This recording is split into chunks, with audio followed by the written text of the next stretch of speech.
The great thing about the training program when it comes to sessions is we provide a lot of variety in your training. Some training programs are all about just getting the long run done using that as your gauge.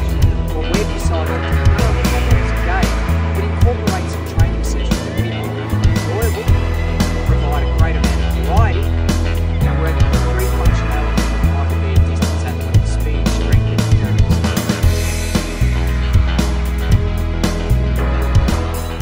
Repetitions made up of 1,000 metres, which is a kilometre, 2 kilometres, a mile, or 1,600 metres, and 800 metres.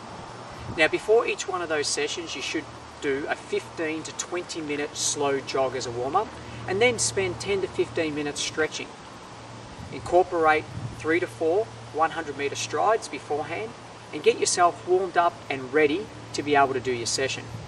A great thing about doing your warm-up is get used to how you do it so that on race day you can replicate exactly what you're comfortable with. For individuals it's different. Some people like to do a shorter jog warm-up, spend more time stretching, whereas some people like to not do a lot of stretching but do a longer jog warm-up. You find out what works for you.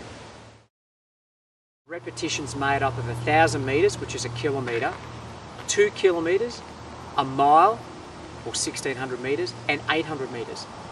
Now, before each one of those sessions, you should do a 15 to 20 minute slow jog as a warm-up, and then spend 10 to 15 minutes stretching.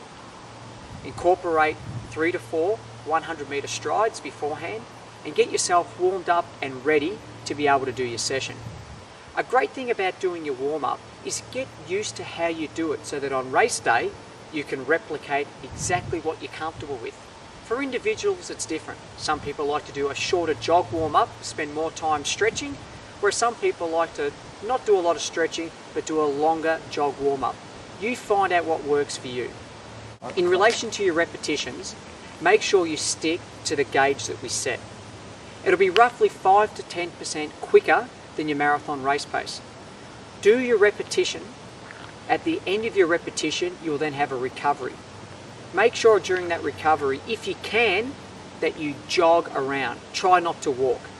Once you start to walk, it'll give your body a greater chance to recover, but in turn is going to affect the session, because it'll mean that you'll be able to do your reps faster and not get a true gauge as to how well you can run when you become really tired. So after your repetition, try to jog around. Try to keep the legs moving. Yes, you will be tired and your reps won't be as fast, but that's a better indication for us as to how well you're going to run the marathon. Because let's face it, when you go to run the marathon, you can't stop and walk or take a break and then start your watch to get the finishing time. So in the marathon, if you're trying not to walk, try not to do that in your training. Only stop and walk with a recovery if it is a must. If you've got a slight niggle, if you're struggling with the session, if you've had an illness. They're the only times that I would expect you to take a full recovery break before you go on to do your next repetition. At the end of the session, try to make sure all the times from the repetitions are fairly accurate.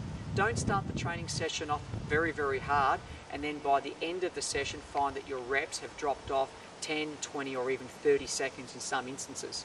If you do that, what you're replicating there is the tortoise and the hare. It doesn't matter how well you get out of the gates, it's how well you can complete the whole journey. And with the marathon, it's very, very important. Remember, a lot of racing in the marathon doesn't start until after halfway. So make sure you're mindful of what you need to do. You may feel fantastic on the first one, but you don't know how you're going to feel on the last one. So be a little conservative early in order to know that you can complete the session fully. As you go through the process over the next 16 weeks, we will know whether you're on top of your training or whether you're struggling with your training, and therefore we can pinpoint what side of where you'll be when it comes to your marathon goal time.